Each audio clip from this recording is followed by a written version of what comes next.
penggerak harus bisa selalu mengambil segala pelajaran dan apapun yang sudah kita lakukan di setiap kegiatan pembelajaran untuk memperbaiki pembelajaran selanjutnya. Dan yang ketiga adalah mandiri.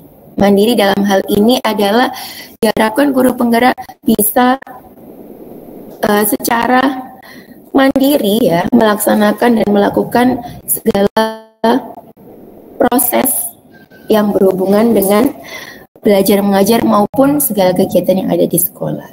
Dan kolaboratif di sini bisa bekerja sama secara positif dengan semua rekan-rekan yang ada di sekolah maupun di luar sekolah. Dan yang terakhir adalah inovatif. Di sini guru penggerak diharapkan selalu mempunyai ide-ide baru dan gagasan baru untuk tujuan murid dan sekolah. Sampai sini ada tanggapan atau mungkin pertanyaan satu saja?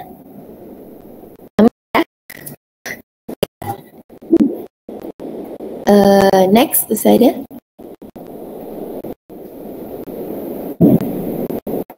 Nah, di sini di modul selanjutnya itu tentang masih tentang nilai dan peran guru penggerak di modul 1.2 ini. Kalau tadi adalah nilai yang harus dimiliki seorang guru penggerak, sekarang adalah peran guru penggerak itu apa sih? Apa saja perannya jika nanti kita sudah menjadi seorang guru penggerak? Yang pertama adalah menjadi pemimpin pembelajaran.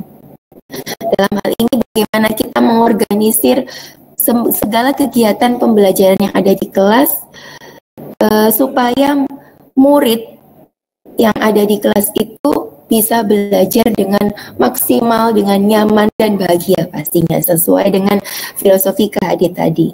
Yang kedua, menjadi coach bagi guru lain. Tentunya kita harus bisa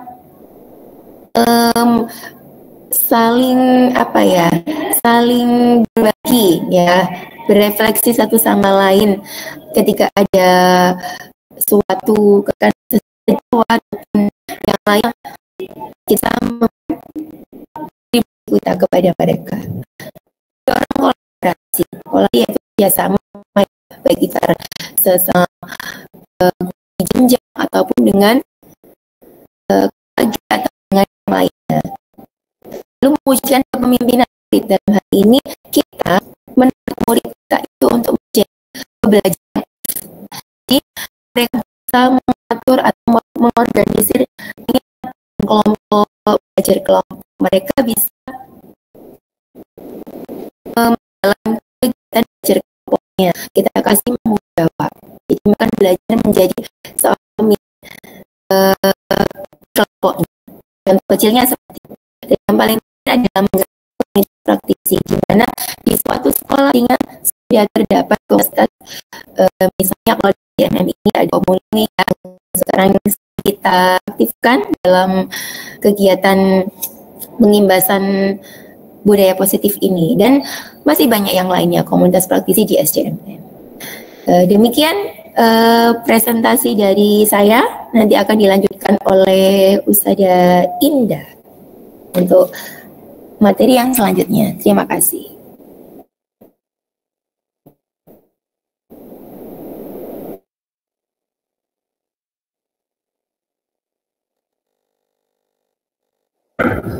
Terima kasih Ustadzah Eski. Selanjutnya untuk pemaparannya disampaikan oleh Ustadzah Indah. Kepada Ustadzah Indah dipersilahkan. Nggak usah Zaki dulu tak Ustadzah. Oke, baik kalau gitu. Tes. Ustaz Zaki dulu, monggo. Ya, monggo Ustaz Zaki dilanjut. Baik. Ya. Ustaz Zaki, persilakan. Oke, Assalamualaikum warahmatullahi wabarakatuh. Waalaikumsalam warahmatullahi wabarakatuh. Baik, terima kasih teman-teman sudah hadir pada acara Google Meet pada hari ini untuk kita menyemarakkan komunitas TWK kita sehingga dapat memberi pengaruh yang baik untuk teman-teman sendiri dan untuk komunitas kita dan untuk guru-guru penggerak yang lain. Saya akan memaparkan tentang paradigma dan visi guru penggerak. Ini adalah langkah yang ada pada modul 1.3 yang tadi yang disampaikan oleh Saudara Aski adalah 1.2. Nah, kami di guru penggerak kita belajar untuk bagaimana membuat visi seorang guru penggerak dan paradigmanya seperti apa. Nah, langkah-langkahnya untuk menjadikan sekolah sebagai rumah yang aman, nyaman, dan bermakna bagi murid sepertinya sudah menjadi hal yang umum diinginkan semua pihak. Namun, waktu kami belajar di guru penggerak, ada kalimat pernyataan prakarsa perubahan, seperti menerapkan pembelajaran berbasis karakter sesuai dengan profil pelajar Pancasila, menerapkan pembelajaran yang dapat memotivasi siswa, sehingga terciptanya atmosfer belajar mandiri siswa, kemudian menerapkan pembelajarannya sesuai dengan kodrat zaman. Itu adalah visi dan misi juga pendidikan yang dicanangkan oleh Kiai Ki Haji Dewantara. Nah, ini adalah tahap prakarsa perubahan. Untuk menciptakan prakarsa perubahan itu, kami mempunyai langkah-langkah yang disebut dengan Bagja. Bagja adalah B-nya adalah membuat pertanyaan. Kemudian A, mengambil pelajaran, G, gali mimpi, C, jabarkan rencana, A, atur eksekusi. Secara garis besar, membuat pertanyaan adalah kita membuat sebuah pertanyaan yang kritis yang dapat dipecahkan bagi guru komunitas tersebut, sehingga memunculkan kata-kata yang dapat memotivasi kita untuk menciptakannya sebuah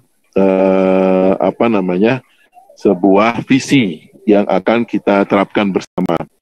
Kemudian kita ambil pelajaran, kita mengumpulkan semua referensi-referensi, ya, dengan teman-teman sejawat, kita berkolaborasi. Kemudian juga kita belajar dengan siswa sejauh mana. Kemudian kita melihat kondisi sarana prasarana sekolah, apa yang dapat kita canangkan dan apa yang dapat kita lakukan. Kemudian gali mimpi, yaitu apa yang ingin kita kembangkan di sekolah tersebut. Dan C adalah kita jabarkan rencananya dengan kita membuat rencana-rencana tertentu yang dapat berkolaborasi dengan teman-teman. Kemudian akhirnya yaitu A, Bagja, ya, huruf A ini adalah atur eksekusinya. Siapa yang melakukan perubahan itu, bagaimana kita melakukannya, dan kapan kita melakukannya, biayanya seperti apa, dan seterusnya, sehingga muncul sebuah visi bersama untuk kita dapat maju dan berkembang bersama. Demikian yang saya sampaikan untuk materi yang berikutnya. Nanti akan disampaikan lagi kembali ke Saudara Indah tentang budaya positif, yaitu modul 1.4. Terima kasih Ustazah Diah. Saya kembalikan ke Ustazah Diah. Terima kasih. Assalamualaikum warahmatullahi wabarakatuh. Waalaikumsalam warahmatullahi wabarakatuh. Menyampaikannya selanjutnya akan disampaikan oleh Ustazah Indah, yaitu budaya positif sekolah. Kepada Ustazah Indah dipersilakan. Baik, terima kasih Ustazah Diah. Teman-teman, saya akan melanjutkan apa yang disampaikan oleh teman-teman tadi, mulai dari tujuan pendidikan menurut antara filosofi KHD, visi, dan peran guru penggerak. Nah, dari hal-hal tersebut ini tentunya akan berdampak ke budaya positif yang akan kita terapkan di sekolah nantinya. Budaya positif sendiri di sini adalah suatu budaya positif di sini akan tercipta jika sekolah sudah menciptakan lingkungan yang positif, aman, dan nyaman. Nah, peran guru di sini dalam penerapannya adalah membuat keyakinan kelas bersama murid, kemudian menanamkan rasa kesadaran nantinya akan terbangun dalam diri murid tersebut. Jadi, tingkat kesadaran untuk melakukan budaya positif ini yang nantinya kita harapkan adalah muncul dari diri murid itu sendiri. Jadi dari dari intrinsiknya, bukan dari karena ada sesuatu penghargaan atau bukan dari adanya peraturan, tapi budaya positif yang akan diterapkan oleh anak-anak ini nantinya adalah memang murni anak-anak ingin berbuat atau berperilaku positif. Next. Nah, dalam budaya positif ini banyak yang bisa kita terapkan sebagai guru. Salah satunya adalah dengan segitiga restitusi.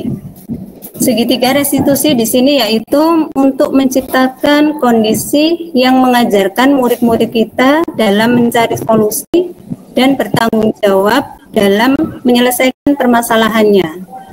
Guru memilih posisi manajer dalam mengontrol perilaku anak sehingga anak tidak merasa malu dan terhakimi. Nah, di sini kita sebagai guru itu punya peran dalam mengontrol siswa. Ada 5 peran yang bisa kita lakukan dalam mengontrol apa yang sudah dilakukan oleh murid-murid kita. Next, ada dia. Lanjut dulu, ada dia. Yang satunya. Nah, posisi kontrol tersebut yang pertama di sini adalah yang pertama adalah pemberi hukuman. Jadi coba teman-teman biasanya kalau ada siswanya atau muridnya salah, kira-kira yang dilakukan teman-teman apa? Barangkali ada yang mau menyampaikan, misalnya ada temannya itu bertengkar, ada muridnya bertengkar antar satu dengan yang lainnya. Kira-kira yang dilakukan oleh teman-teman apa? Yang mau menyampaikan?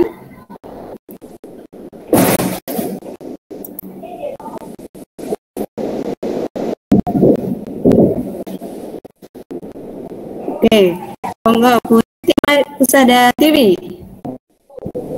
Silakan Usada TV.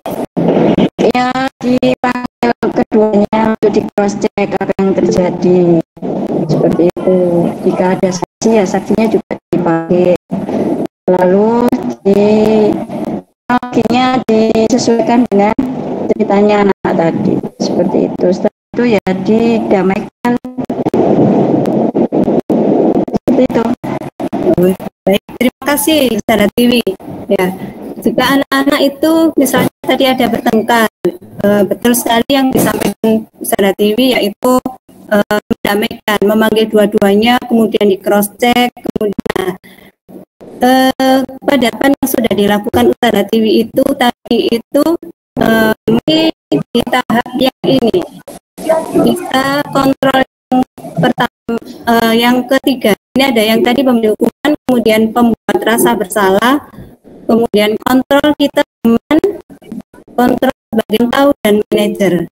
Lakukan Usada TV tadi itu masih di posisi kontrol sebagai teman dan pemantau. Nah, ada teman yang mau memberikan lagi, mau Usada Ati. Ya, Usada Indah, ini kita sebagai guru bisa menyampaikan kepada anak-anak yang tadi itu dikembalikan ke komitmen atau keyakinan kelas seperti itu. Jadi guru bisa mengingatkan kembali keyakinan kelas atau komitmen yang sudah disepakati bersama. Mungkin bisa jadi mereka lupa. Nah, di sini guru perlu untuk menyadarkan kembali dengan meminta mereka membaca kembali, mungkin menyadarkan dengan keyakinan atau komitmen yang sudah disepakati bersama, seperti itu. Itu sudah Indah tambahannya mungkin.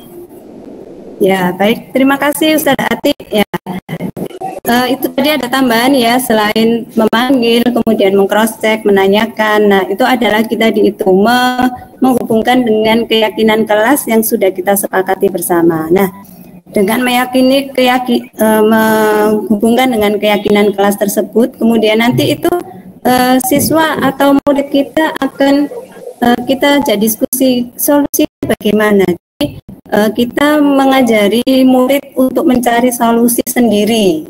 Nah, itu yang dinamakan dengan segitiga restitusi. Nah, kita menyelesaikan setiap permasalahan murid itu, kita seharusnya yang ideal itu adalah menggunakan posisi kontrol kita sebagai manajer. Nah, posisi kontrol kita sebagai manajer itu dalam menyelesaikan permasalahan kita menggunakan segitiga restitusi. Yang slide sebelumnya Ustazah dia.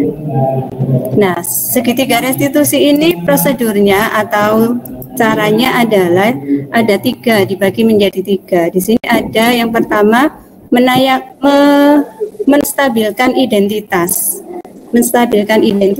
Kemudian yang kedua memvalidasi tindakan yang salah, dan yang ketiga itu menanyakan keyakinan. Nah, ini tadi menstabilkan identitas itu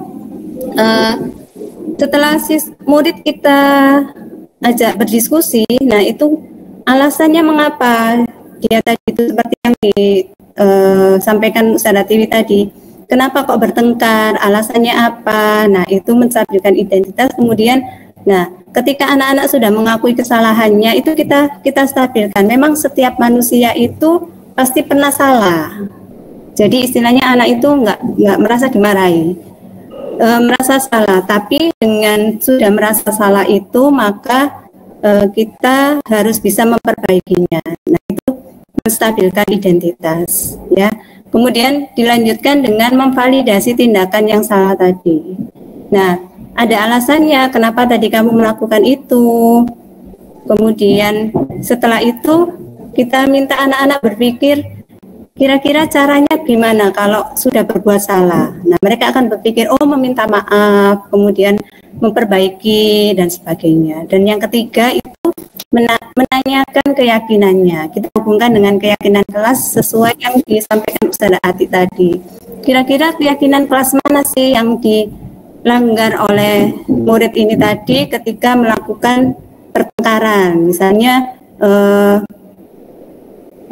rasa aman di kelas atau rasa nyaman di kelas, sehingga temannya tidak nyaman ketika di kelas. Nah, itu kita diskusikan di situ tentang keyakinan kelasnya, sehingga setelah itu diharapkan murid kita dapat mendapatkan solusi tadi, memperbaiki kesalahan itu. Yang tadi. Nah, jadi posisi kontrol yang kita lakukan sebagai seorang guru itu memang seharusnya kita sebagai manajer. Yang tadi ketika menyelesaikan suatu permasalahan murid itu tidak menjadi pemberi hukuman, atau biasanya kan kalau zaman kita dulu sekolah itu kan disuruh berdiri di depan. Nah, seperti itu berarti memberikan hukuman, atau membuat rasa bersalah. Misalnya kamu itu sudah dinasihati Ustazah, nggak kasihan sama Ustazah, sudah capek gini. Nah, itu berarti membuat rasa bersalah. Kemudian sebagai teman itu yang biasanya sering lakukan, ya, kita berposisi sebagai teman sehingga anak-anak itu juga bisa terbuka dengan kita. Kemudian sebagai pemantau, dan yang terakhir sebagai manajer. Nah, kita hubungkan juga dengan kebutuhan dasar manusia. Ketika anak berbuat salah itu pastinya ada kebutuhan yang tidak terpenuhi. Misalnya dia ketika di kelas itu ketika pembelajaran dia malas, dia ngantuk, dia ini. Nah, kemungkinan dia kebutuhan akan kebebasannya itu yang dia butuhkan. Dia ingin belajarnya di luar. Nah, itu sehingga dia melakukan pelanggaran atau melakukan hal-hal yang tidak baik. Nah, kita menyelesaikannya dengan segitiga restitusi. Seperti itu. Next, ada dia. Nah, insya Allah itu yang bisa kami sampaikan terkait budaya sekolah, sehingga budaya positif yang ada di sekolah itu bisa diterapkan dan anak-anak pun melakukan kebiasaan-kebiasaan positif dan kebiasaan baik itu dari hatinya, dari dalam dirinya sendiri, bukan karena ada hukuman, bukan karena ingin mendapatkan penghargaan dan lain sebagainya. Itu yang bisa saya sampaikan. Kurang lebihnya mohon maaf. Saya akhiri. Wassalamualaikum warahmatullahi wabarakatuh. Waalaikumsalam warahmatullahi wabarakatuh. Baik, terima kasih.